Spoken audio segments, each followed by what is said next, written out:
Here we are, officially episode number 1 of the Sprint Right Option podcast, brought to you by Blue Wire Hustle. I am Andrew Pasquini, Jason Aponte. How you doing tonight? I'm great. Isn't this awesome? This is really cool. Like, honestly, this is something that should be celebrated, man. Like, I feel good. You know, like we had this new venture. It's officially our first episode. Shout out to everybody who is anticipating, who's joined right now. Like, this is really big, Andrew. Like, we can't just sit here and act like whatever it is. Like, this is it, man. This is the moves we've been talking about, man. Hey, man, this started with a StreamYard account and a dream about 2 months ago. And look where we are. We have made it. And I can't think of a better way to start the history of this podcast than talking about the 49ers maybe in the playoff race. And that'll be in a little bit. We're going to talk Rams 49ers first. We're going to cover the game. We'll talk 49ers playoff push. Maybe a little bit of I don't want Zach Wilson in my mentions anymore. No, that's a joke. No. And then we got some news we got to cover later today. But let's start with the 49ers Rams. That was probably the first official must-win game of the season for the 49ers. If they lost that game, they're out of the playoff race. It really helped the Cardinals lost to the Patriots to open the day because now the Niners are one game out of a playoff spot. As I said, we're going to get to that in a little bit. But the 49ers Rams game, the Niners looked really decent, really good, all right. And then it got really sketchy late, and they were able. Nick Mullins, my friend Freddie in the comments, Nick Mullins for MVP, whatever, he did enough to get them in field goal range to win that game. But yeah, let's start with Niners Rams. Just a good win, just a great win for the Niners. Yeah, I mean, if there was ever a masterclass for coaching, this is it right here in this game.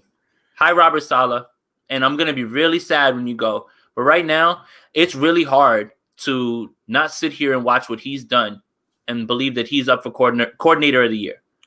Somehow, he has to at this point.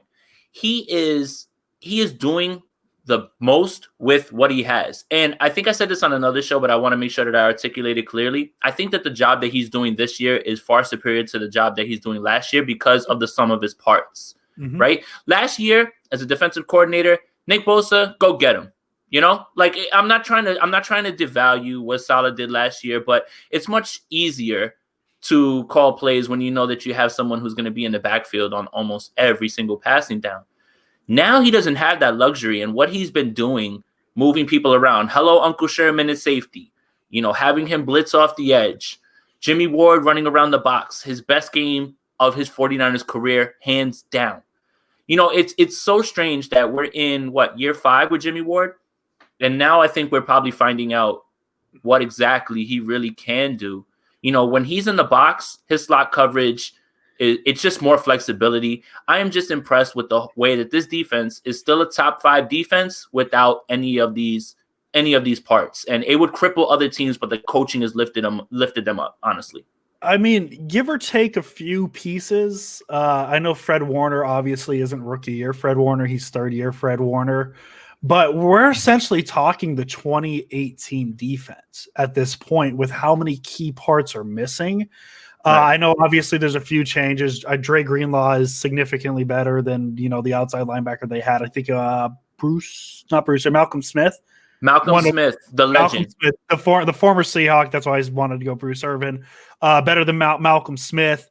So there's pieces here and there that are better than what they had in 2018. But the pieces that really pulled the defense together last season, Bosa, D Ford a little bit, DeForest Buckner, they don't have them right now. And I feel like this is the third or fourth game in a row now that we could say this was Saleh's best game, and he's only getting better. The defense, and I'm going to talk about the defense later when we do our 3 stars of the game because they deserve a lot of credit for this game. I do want to make sure we say Kerry Hyder too. You didn't mention Kerry Hyder.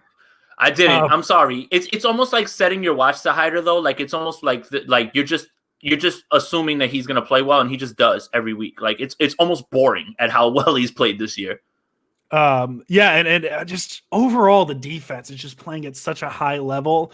I'm really sad that we've gone 5.5 minutes into this podcast and I haven't said the words Javon Kinlaw pick six. Oh man. But just overall a great game by the defense. They pulled the team together, or they kept the team in the game. The offense wasn't doing much. The turnover issue is still there. Some of it you got to chalk up that Aaron Donald is, Aaron Donald, and he's going to cause havoc. He forced the fumble on Wilson, I believe. Was it Wilson or Mostert? He forced a fumble. Mostert. He forced the fumble on Mostert. He forced the interception by Mullins. Other than that, Mullins' game was about what you'd expect from him at this point. He did enough. That's it. Like, I mean, honestly, like, guys, like, we talked that the show's going to be about Niners Twitter. And, like, honestly, man, for what he was asked to do against that defense, he did fine. Honestly, man. Like, you guys got to ease up on Nick, man, a little bit. Sorry, I had to get that off my chest. Yeah, I mean, you got to realize, too, he's a backup quarterback. Right. Kevin Givens, he helped the pick six. He created that pressure. Yep. Just the defense as a whole is just it's unbelievable, and now they're going to have to play their best game. Their best games have to be ahead of them because you're facing a Buffalo team that we're going to talk about on Friday. That yes, they're missing John Brown, but that offense still has Josh Allen, still has Stephon Diggs, still has Singletary in the backfield. That's a high-powered offense. You get give or take a break against the Washington football team. You get a little bit of a break against the Cowboys, and then you go right back into Arizona, Seattle. The defense is going to have to be hot the rest of the year. The defense is going to have to win games, essentially. And that's essentially what they did on Sunday. They really kept the team. The pick six was huge. The defense looked unbreakable until Florida State alum Cam Akers broke off a pretty big run.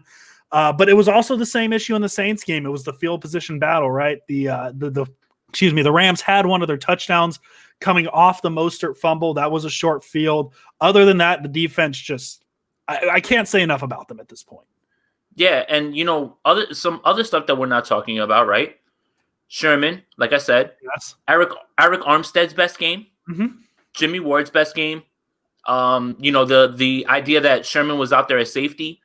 That move right there. See, we shouldn't read too much into that because, that has nothing to do with contract negotiations. But if he's already getting used to the idea of playing safety for this team right now or trying to see, it's either one or two things. One, he's trying to figure out where he fits on this team with it. Or two, he's trying to figure out if he can play it for someone else if they ever asked him to. So, I mean, I'm going to look at it favorably and say that Sherman has eyes on being here and he's going to work something out with the team to try to be here next year with this team.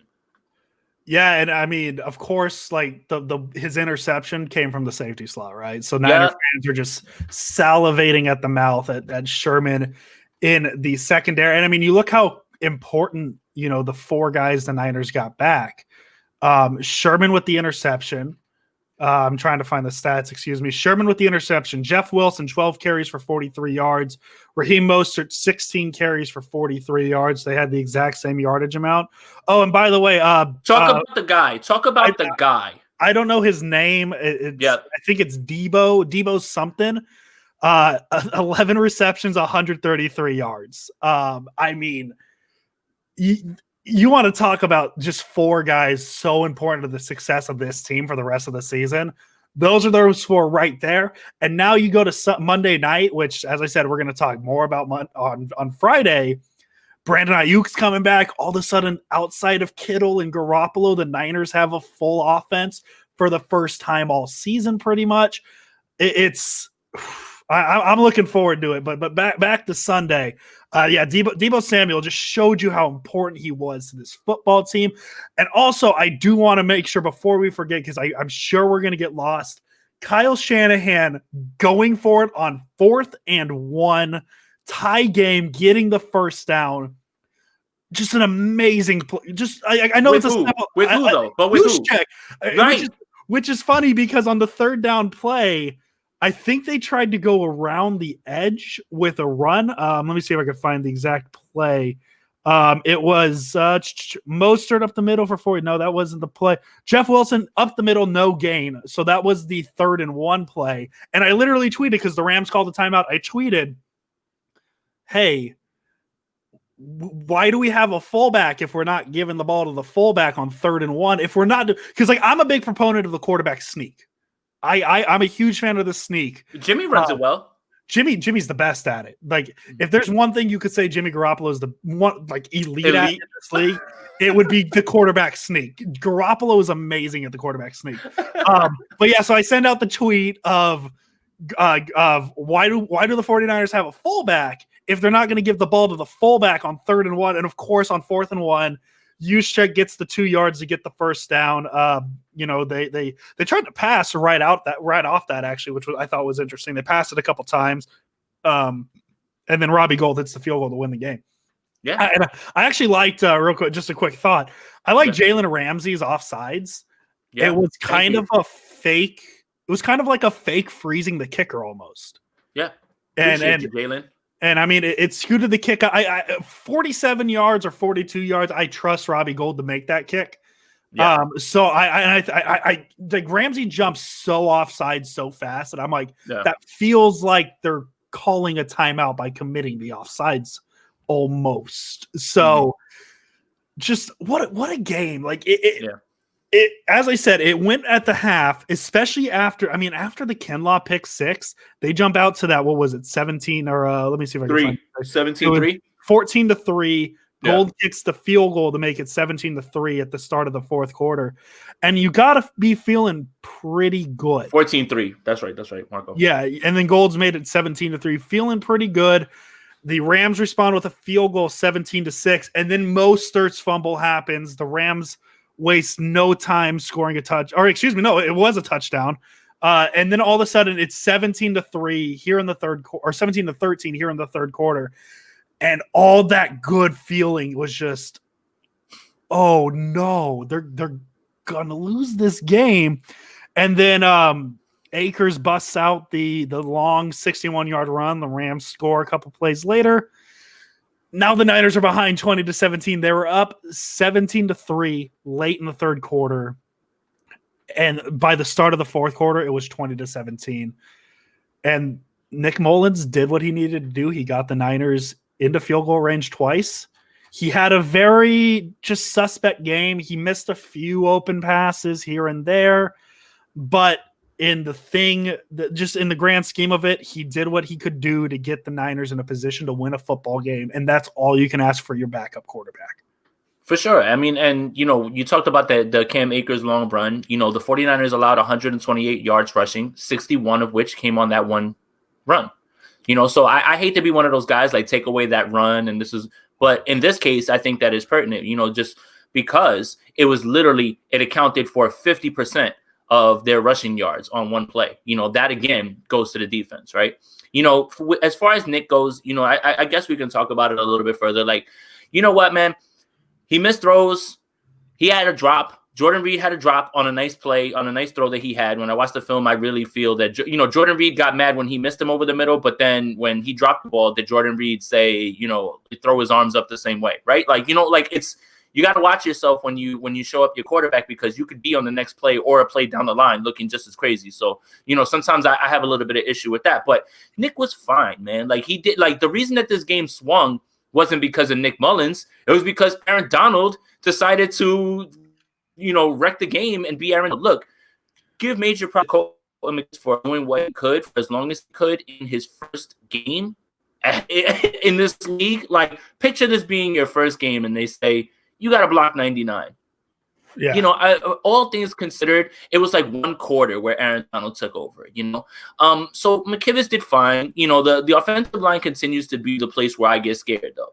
Like, that scares me, because it was, the 49ers ran the ball pretty well in the first half, and then Raheem Mostert had 1 yard, like in the 3rd quarter, and they weren't able to run the ball. So that's scary for me as well, right? Because we all know that this offense, everything is built off of that, right? So I'm not trying to put a downturn on this. Yes, the 49ers won. I'm just looking at things that concern me, because it's not all peaches and roses even after a win, right? Like, everybody feels good right now, and we are all looking forward to this Bills game now. And there's a real shot that the 49ers are in it, because when you look around the NFC, who really scares you, especially the teams that are in their in their tier, at least by record, not by roster. Like right now, who's a better team, the Chicago Bears or the San Francisco 49ers? That seems pretty easy to me. Like it's not even really close at this point, no matter who the quarterback is.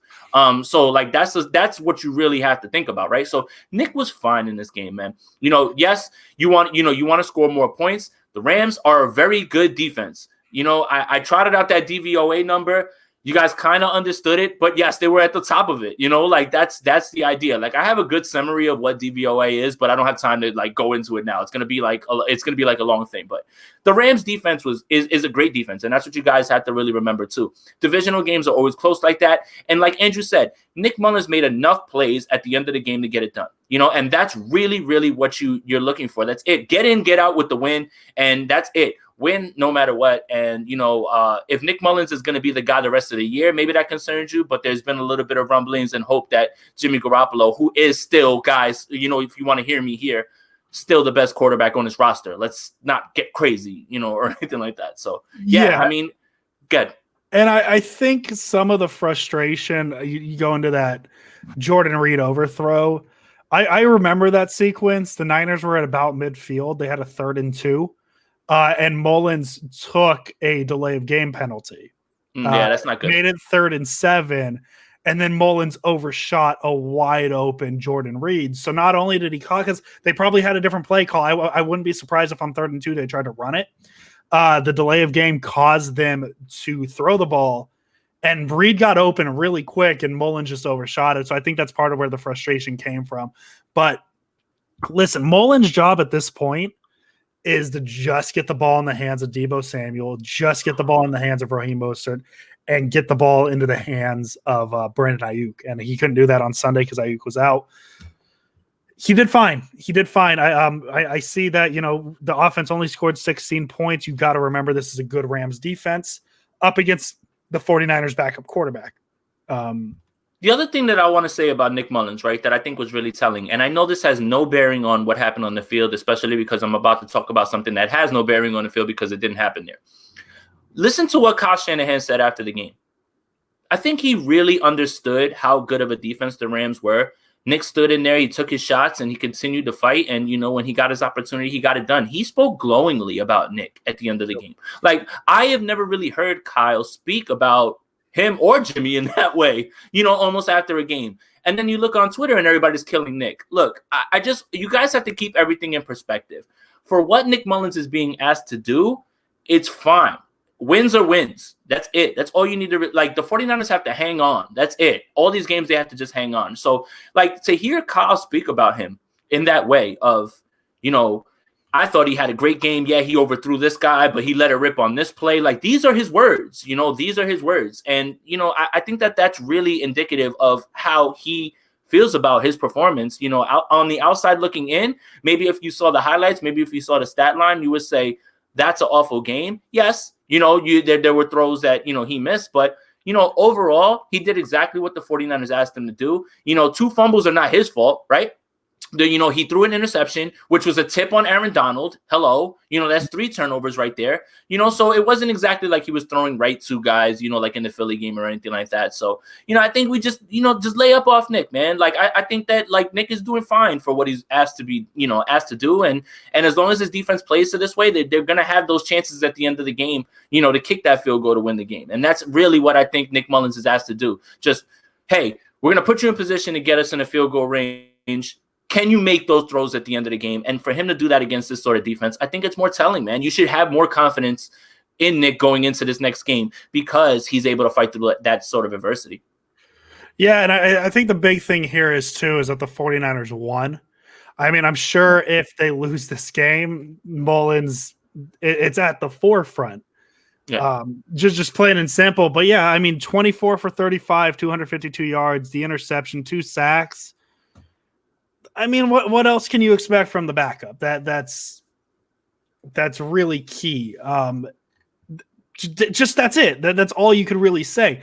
And the biggest stat, the most important stat, is a win. And the Niners got a win when they needed it the most. Absolutely. They could not lose this game, and they probably can't lose a game the rest of the season.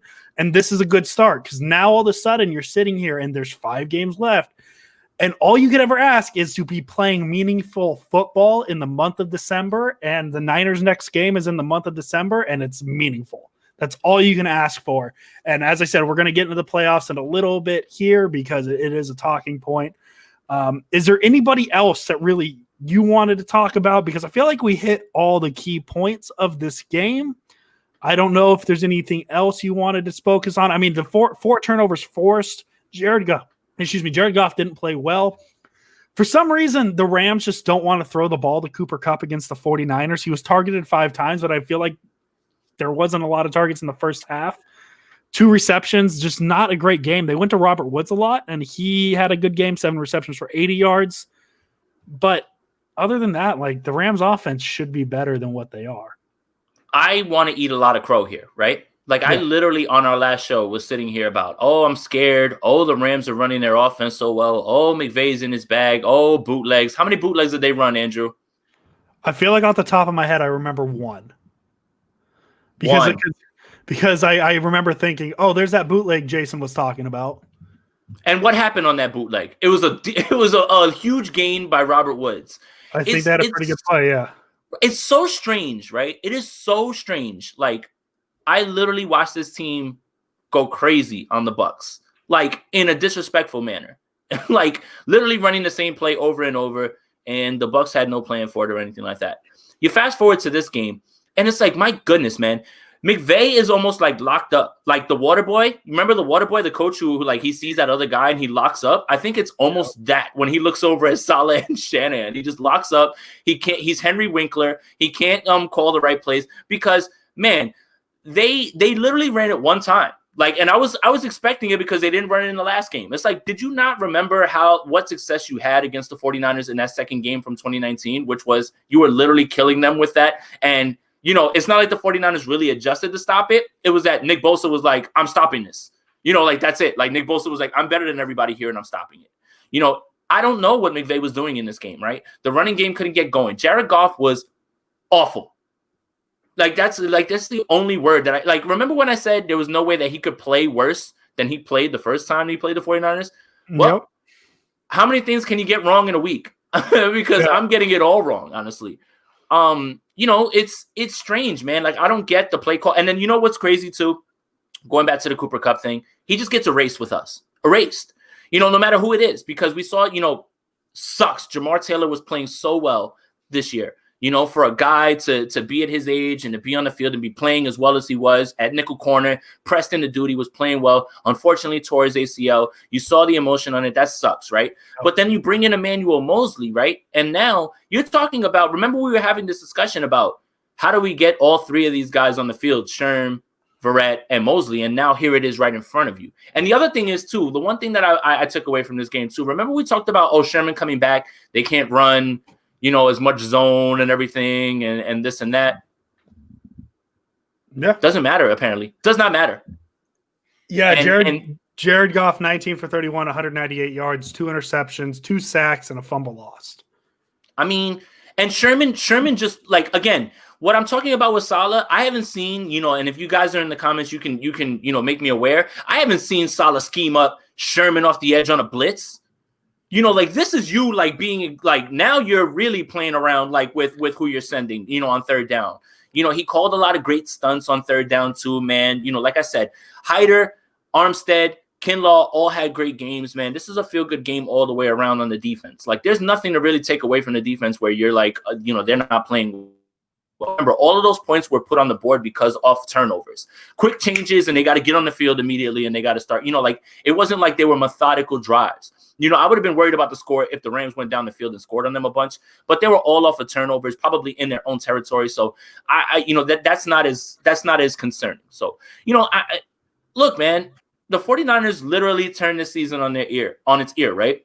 You lose this game, everybody pretty much turns the page over into the draft. You win this game, and now it's looking like, when you start to look down the list, like the 49ers have their own destiny in their hands. And that's what makes this win so exciting, is because it gives more hope to, you know, going forward, what the 49ers team can do. And by the way, anybody that's upset about losing because of a draft pick, come on, man. You need to build a culture here.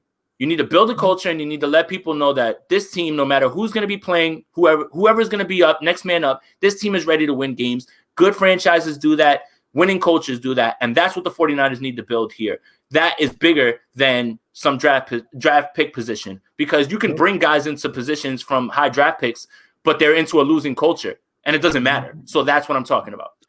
Yeah, and I just overall with this game, just winning it, Shane, because if the Niners lose on Sunday, this is probably they went out there 2020, probably season over. Let's start focusing on what next the offseason is going to bring to this team. Now we're going to talk playoffs. Like there's a potential there. It's a non-zero chance. I know it's not high. I think 538 has them currently at a 25% chance of making the playoffs. Which 538, I don't know if you guys if people go on it. 538, you paying for that? Great. No, 538 is a great website. Is it free? Yeah, it's free. It's an ESPN website. And actually, I could see if I could find it real quick. The 49ers current make playoffs percentage is actually 28%. So that's something. It's not as high as the Cardinals are at 52%. The Cardinals are currently in a playoff slot, but the Niners are at 28%. That's up 18% after last week, because last week they're at 10% according to 538.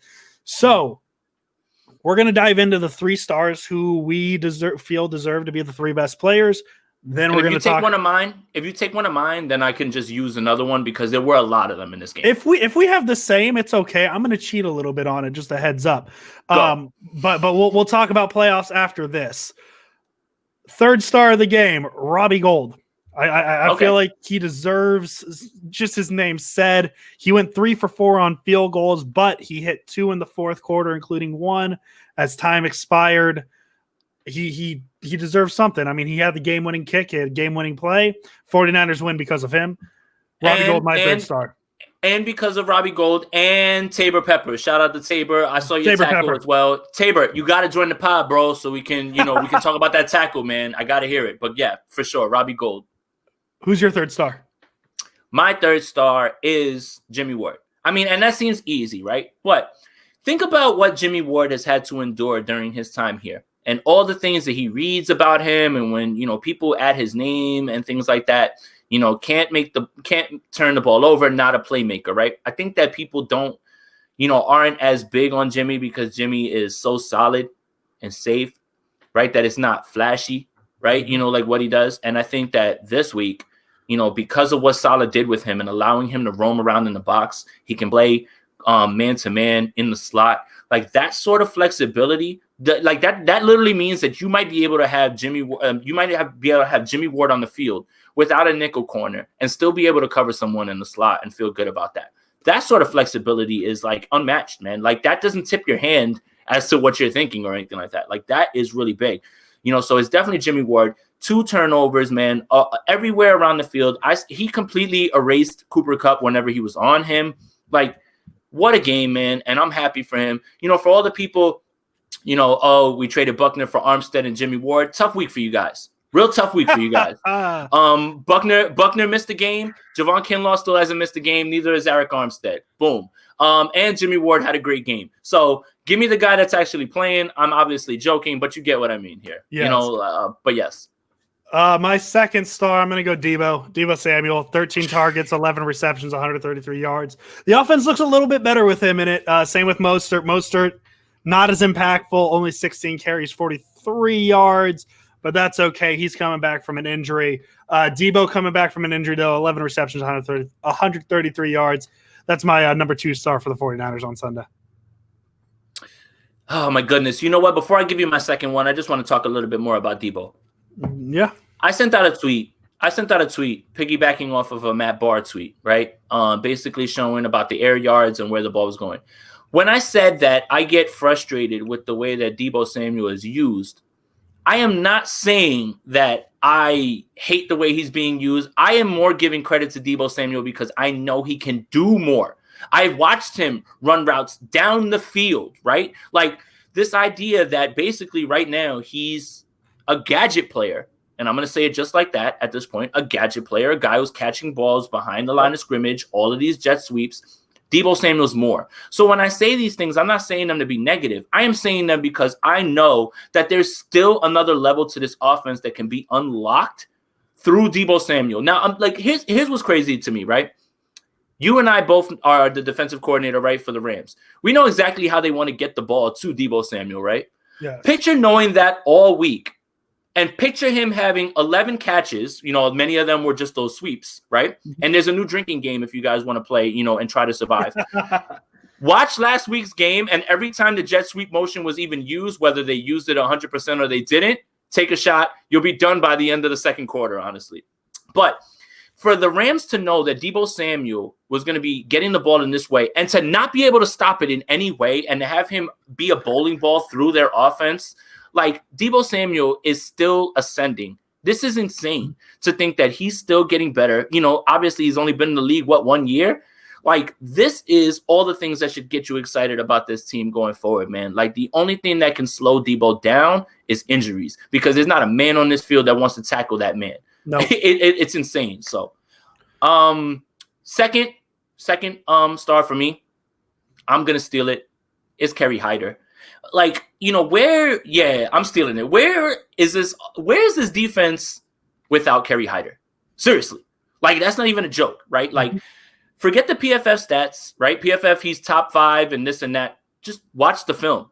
Watch the impact he's making, and he's coming in different ways and sending quarterbacks into other people, right? Like, even almost like Eric Armstead was flexing on one really big, run stop, but that was all Kevin Givens really that blew that up, right? But Kerry Hyder has been a rock. I only fear that he has played himself into a bigger contract than the 49ers might be able to afford, but I am super happy that he's going to wind up getting the bag, whether it's us or someone else.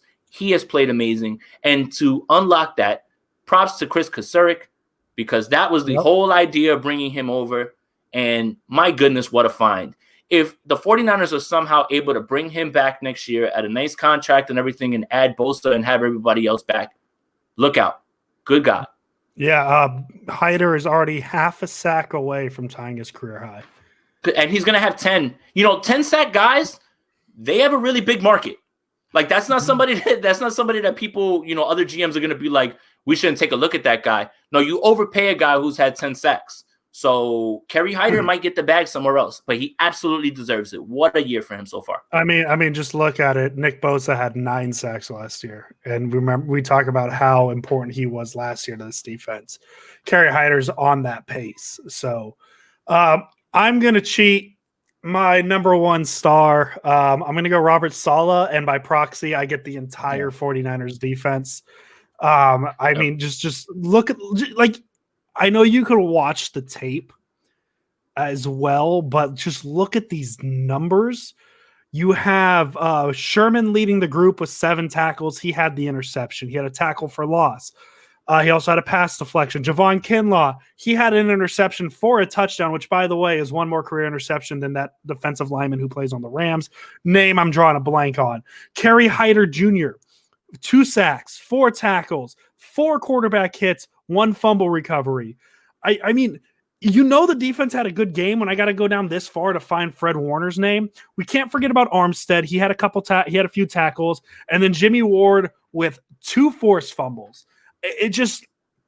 Robert Saleh is amazing. It is amazing. It is amazing. It is amazing what he has done with this unit that was written off in week 2 of this season because one guy tore his ACL, which I understand Nick Bosa is very important to this defense.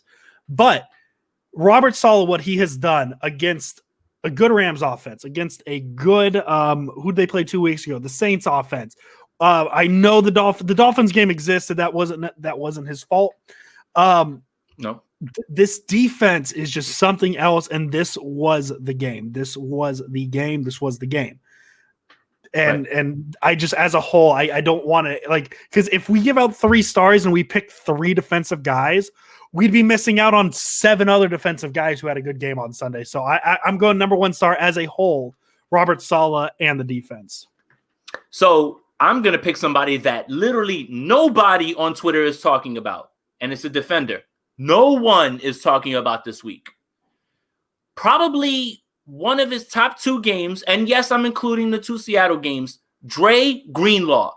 Okay. Why isn't anybody talking about what he did erasing the run game and being as sure tackler as the 49ers have had in how long?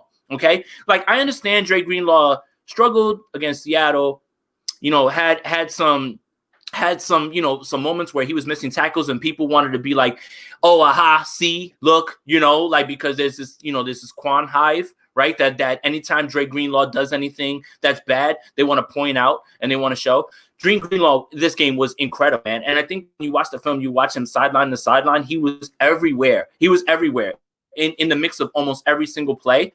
And it's somebody that nobody's talking about this week. We can talk all day about Kerry Hyder, Robert Saleh, Jimmy Ward, even Uncle Sherman, Eric Armstead, but nobody is mentioning that Dre Greenlaw had a great game this week. And that's really what jumped out to me. Like, I didn't expect to see that. And that's usually what you see when you watch the All-22 is the other things. And what I've learned more when I'm watching the film over and over is continue to watch it over and over. And that advice that Croc gave me about writing everything down, it really, really helps because you can't watch everything that's going on. You're just going to watch the ball. You have to watch the ball on one play and then watch somebody else on other plays. And I really walked away after looking at this tape super impressed with this game that Dre Greenlaw put together, and nobody's talking about it. Yeah, Greenlaw finishes 7 tackles, 5 solo, 2 assists, 1 tackle for a loss. And I think the reason why he slipped my mind is he didn't have a turnover. He didn't force any turnovers. The Niners did that pretty well. so that's that hand up on that. I did forget about Dre Greenlaw, who deserves a lot of credit for what he is for a second-year linebacker. So Nailed now it in the draft. I guess now that the Niners won this game, playoffs, like it's a thing. So as I said earlier, the Arizona Cardinals, they lost to New England, which I'm a little surprised by. I expected them to not lose that game. I think I picked them to win. Now the 49ers sit at 5-6. One game. They're currently the 10 spot in the NFC playoff picture because they're tied with the Vikings and they're tied with the Bears. The Bears aren't good. I'm not worried about the Bears. The Bears stink. The Bears aren't good. So one game behind the Cardinals. They do have a game with the Cardinals coming up. That's the key for 49ers fans when you're talking about the playoffs. And this is why I'm a little bit more bullish, right? I was up until 350, 340 yesterday. My mind was just like, how? The 49ers don't necessarily need to win every game. Like, this week is not even a must win because they have those games in front of them. The Arizona game, like, they have those teams in front of them that they could face. Like, I don't want to put this out there, but this is not a must win, this Bills game. It's not a must win. It would be great if they won this game because then you're like completely, through the roof for it, but it's not a must win. I still think the 49ers will win, spoiler alert, but it's not a must win. So that's the difference.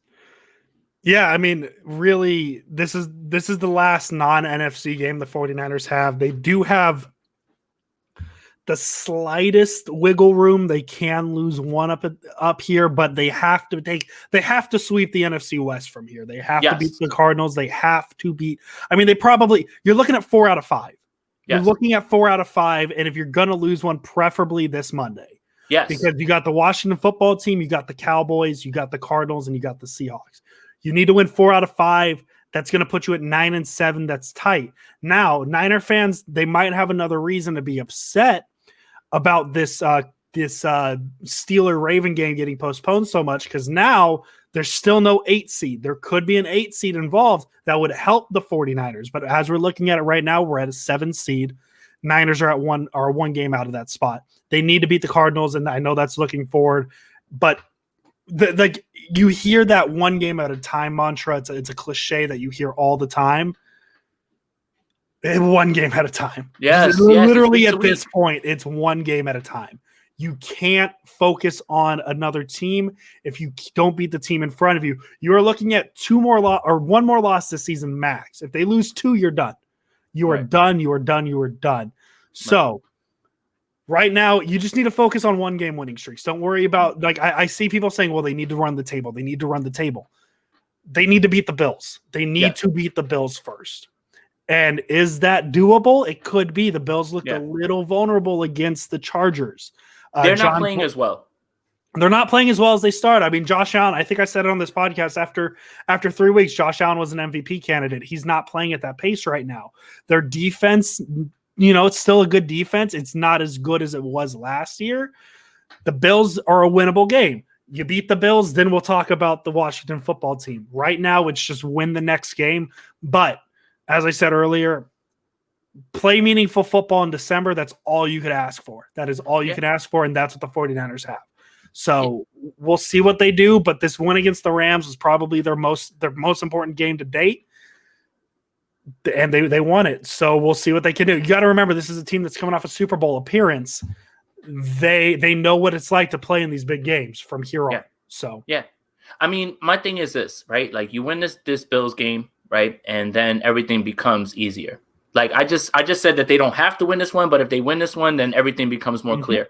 And I think my confidence with the 49ers actually making a playoff run, it has to do with obviously the way the 49ers are playing and who's going to be back soon, reinforcements, because, anybody that thought that George Kittle was just going to sit on the sidelines for 8 weeks and not try to push for 6, you're dreaming. Obviously, it all depends on where the 49ers are. Like, at a certain point, you have to try to protect him from himself, because if this team is not in any sort of playoff position, I do not want to see George Kittle on this field this year. I want to see him next year fully healthy. It just doesn't make sense. You have to protect George from himself. But when I look at the NFC, that's the part that really gets me excited, right?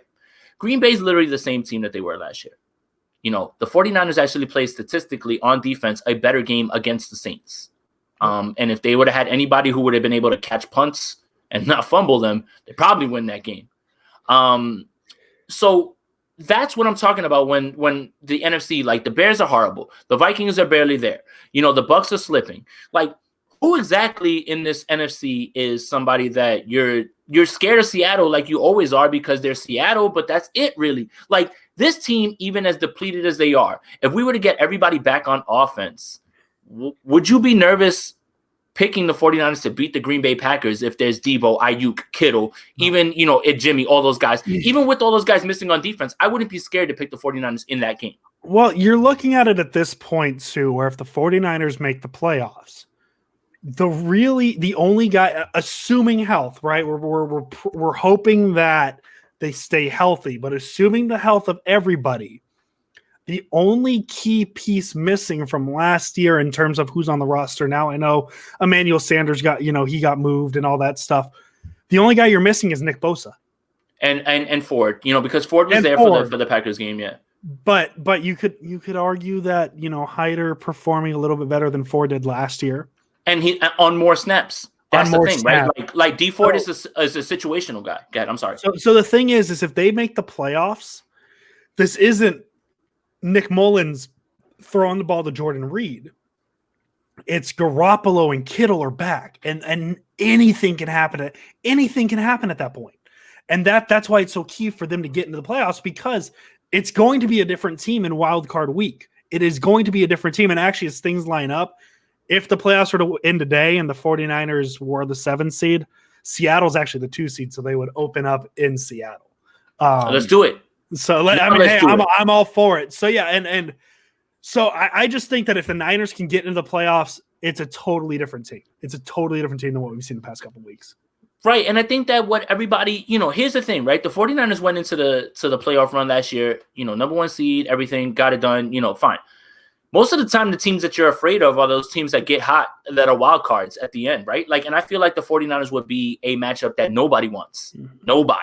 Nobody wants to see them in the playoffs if they actually make it, even without Nick Bosa. So that's again, a tribute to, we're going to keep saying it, Robert Saleh, coaching. That's the difference, right? This team right now, right, could have folded and went to pieces, and a lot of the fan base would have been fine with that, right? Oh, we're going to get our quarterback, fine. But good franchises find ways to win, and winning culture is much more important. You need to be able to bring guys in who can join a winning culture, not have to shift from a losing culture and change that on your own. That's a lot of pressure to ask. Ask Joe Burrow. Yep, very, very much so. And so, yeah, so playoffs very much in the conversation at this point. We'll probably bookmark it, see where they're at next Wednesday after the game against the Bills. For the live chat on the stream, if you guys have any questions, send them in now. We're for the stream, the thing we said is going to change is we're going to take questions at the end of the show. So send your questions now. We're going to cover the team news from the past couple days. I guess we should start because we haven't really said it yet, and we don't need to dive too deep into it because everybody's had their opinions on it already. Yep. This is a Santa Clara or San Francisco 49ers of Santa Clara of Glendale, Arizona podcast now. The 49ers are playing at least their next two games. Tempe? The Tempe 49ers? No, I think the Cardinals playing Glendale, I believe. Yeah, they do. They do, yeah. So that's something that we're gonna have to deal with as fans at least. It probably affects the team. I mean, it will affect the team because they're pretty much having to pick up and move. I mean, essentially think of it like, I guess the best way to put it in simple terms is the 49ers just traded their whole team to Arizona. They got to pack up and go. So we'll see if that affects anything differently with the team. But the 49ers for at least the next two games are playing their home games at a State Farm Stadium, I believe is what it's called now, down there in Glendale. So that's something to talk about. And then Jason, I think you have more notes on Shanahan's presser today regarding the injury, so you want to dive into who we can expect to see back on Monday night. Right, guys. So get excited. Activated off the COVID list, Brandon Ayuk, DJ Jones. We are getting on Monday Night Football Brandon Ayuk, Deebo Samuel. And I can't be more excited, honestly. This is, it's so strange, right? Get Jordan Reed back, lose Kittle. Get Samuel back, lose Ayuk. Now we're at least going to see these two. Because it's not fair to compare the Eagles game because Deebo Samuel barely played in that game, right? And then when they played together in New England, what did we see?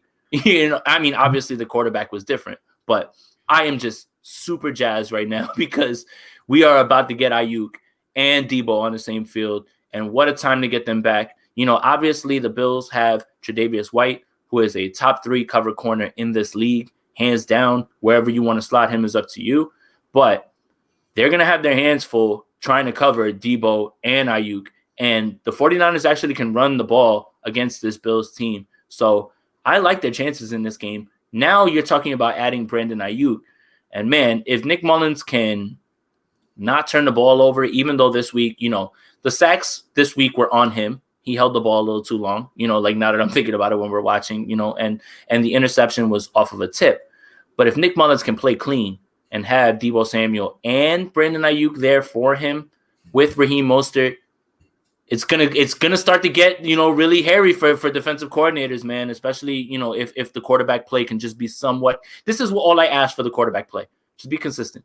Just across the board. If you're not gonna make the big play, then don't make the big play on defense. Like don't lose the ball, So, and that's all they should ask from Nick, honestly, at this point. Yep. So 49ers starting to get a little healthy. And as I said earlier, that if they can get healthy entering the playoffs, that'd be huge.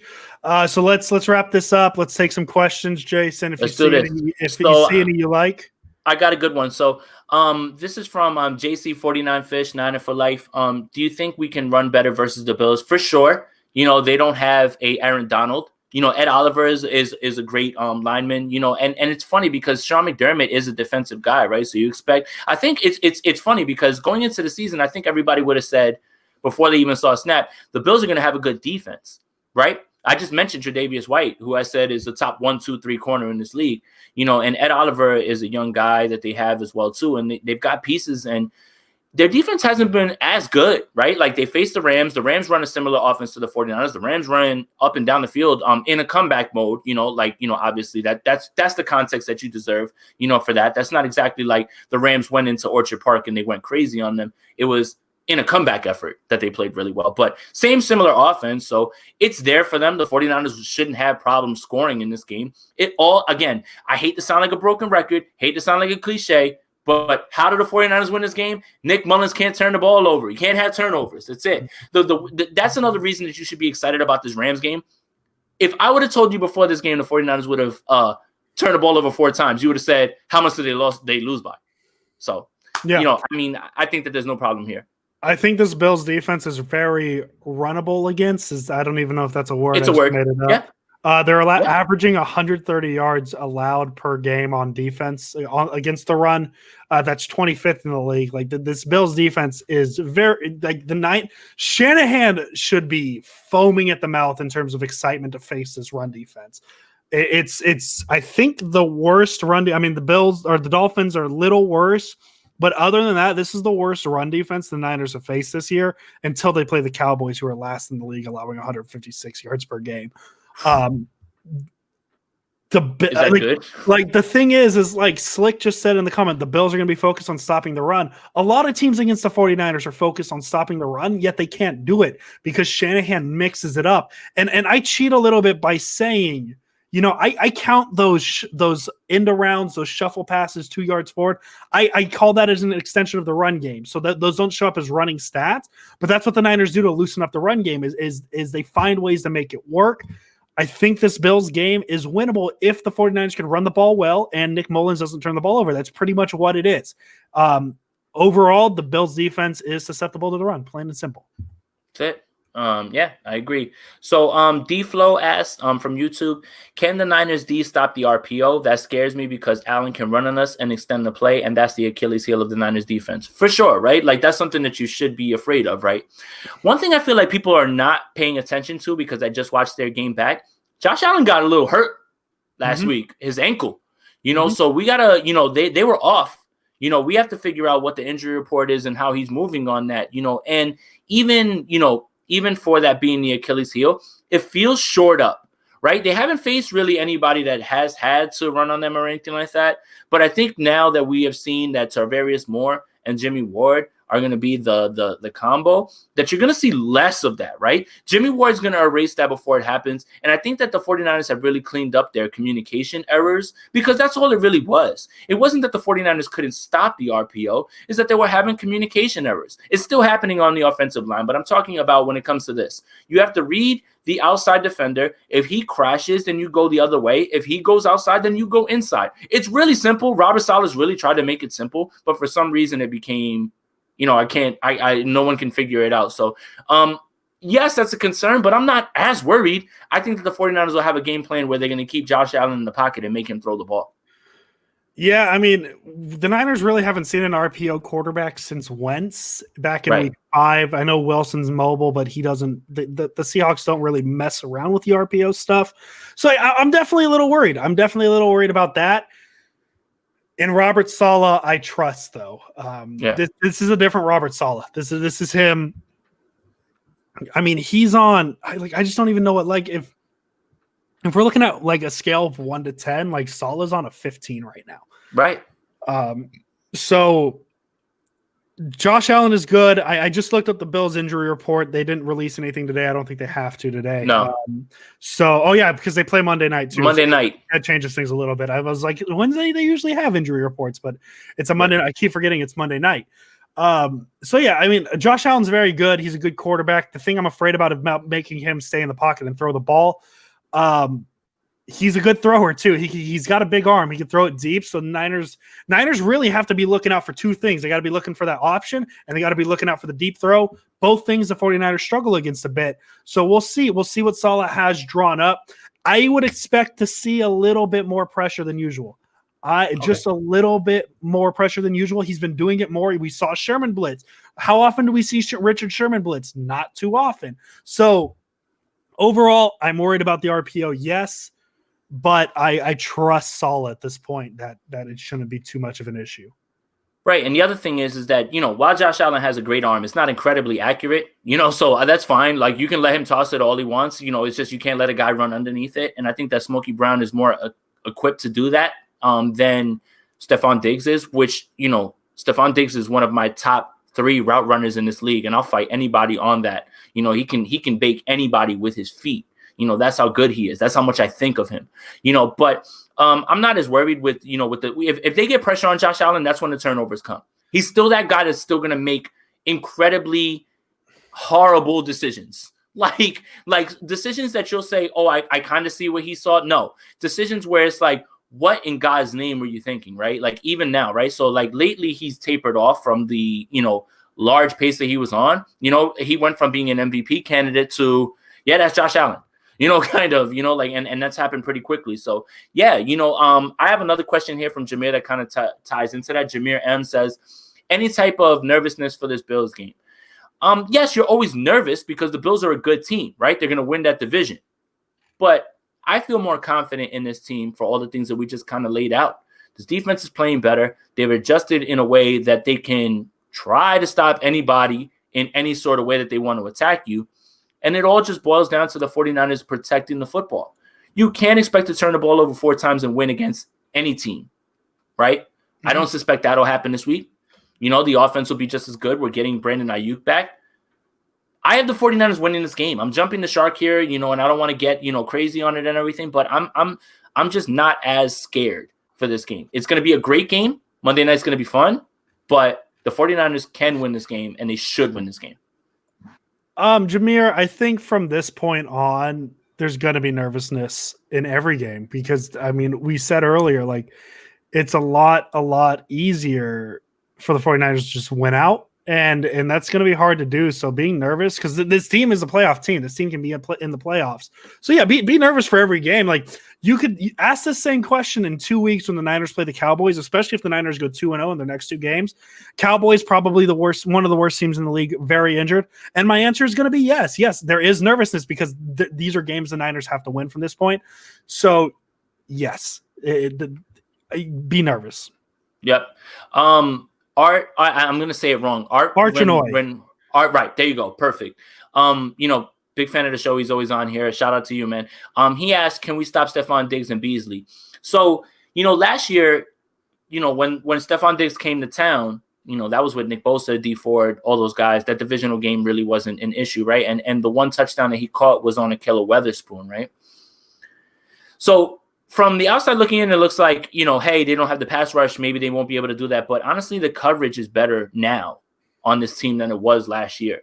So if Stephon Diggs moves around, which he does, left side, right side, even slot, we saw Jamal Adams cover, the bunny ears. Yes, exactly. Cover Stephon Diggs.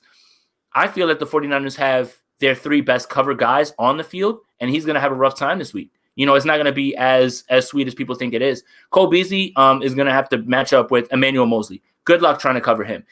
That's one that kind of scares me because I don't think what people understand about the nickel and the outside corner is that those guys run their routes in different ways. You have to be able to get press on those guys, and that's why Cooper Kupp has been eliminated. Once you push him off his route and you get him out of the way, he's not going to fight through it, and he's not going to wind up winning his route in a way that gets him open. Cole Beasley, is a similar guy. He's obviously less talented, but I'm interested to see how he matches up with him, being that he's more small. He's smaller than him, He's smaller than him. So to be able to get hands on him, it's going to be a little bit more tough because he's a little bit more shifty. I feel like closer than Cooper Kupp is. But yeah. I'm more worried about the quarterback than I am the receivers. And that's just me in general. I think great quarterbacks can make any receiver good.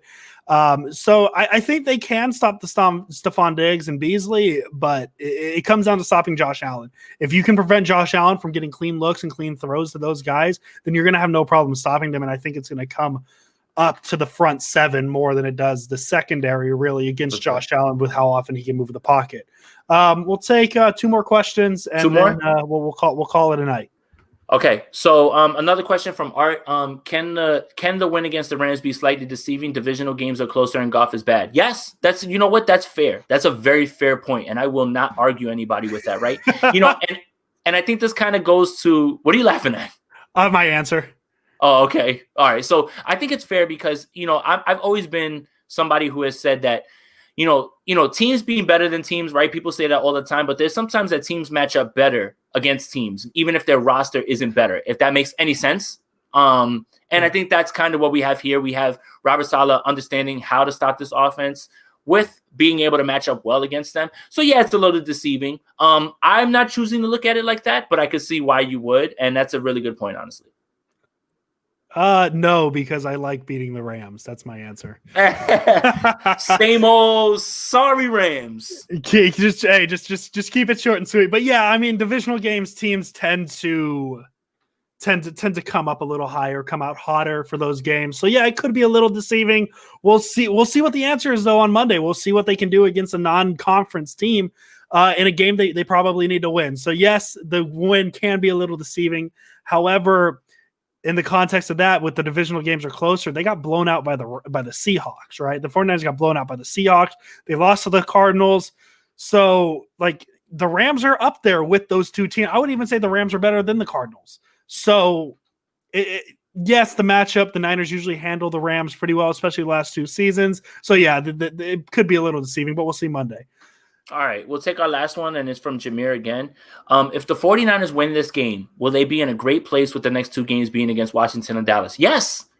Honestly, Jameer, if the 49ers win this game, it's all in front of them. The 49ers have no excuses at this point, right? If they lose this game, then we have to start looking at things a little bit differently. But if they win this game, they're in a spot that they never thought that they would be in when you looked at it from week 4, week 5, and it's all in front of them. Like the best part about this is that they have games against teams in front of them. You know, there is a scenario where all 4 NFC West teams make the playoffs. There is that scenario. It does happen, you know, and that all depends on, you know, the NFC as a whole on the outside, which is what, you know, is giving me the confidence. But yes, honestly, this team should be elated if they pull this off on Monday night, and then they're walking into Washington and then Dallas, and then they're staring down the barrel of divisional games, which are always close, between Arizona, which will be at home in Arizona, and then at home against Seattle, no matter where that is. So, yeah, yes, absolutely. If they win this game, they'll be in a great place. Yeah, the 49ers really control their destiny at this point. I mean, and I mean that in the sense of if they just win their games, take care of their business, they should be good, because if they win their games, that's a guaranteed win against like if the Niners go 5-0, that is a guaranteed win against the Cardinals, which they need. The Cardinals, they haven't played the Rams yet. They have 2 games against the Rams still this season, and sandwiched in between those 2 Ram games are the Giants and Eagles, so those are probably going to be win for them. The Giants are a little tougher than they look, so we'll see how that goes. But if the Niners take care of their business, they're going to be in a great place in general. So like pretty much from this point on, if the 49ers win any game, they're going to be in a great place. Yep. I mean, that's it. It's all in front of them. Like Andrew said on the last show, the 49ers win this game, it's all aboard the playoff train. That's it. And it's leaving the station. You better hop on board because it's already Wednesday. So, yeah, it's time to go, man. Honestly, this team really has it all in front of them, and I couldn't be more excited for what's going to happen the rest of this week. And you know, I can't wait for Monday night. Can't wait for Monday night. We'll be back on Friday. Just a few new plugs that we got to throw out there. Yep.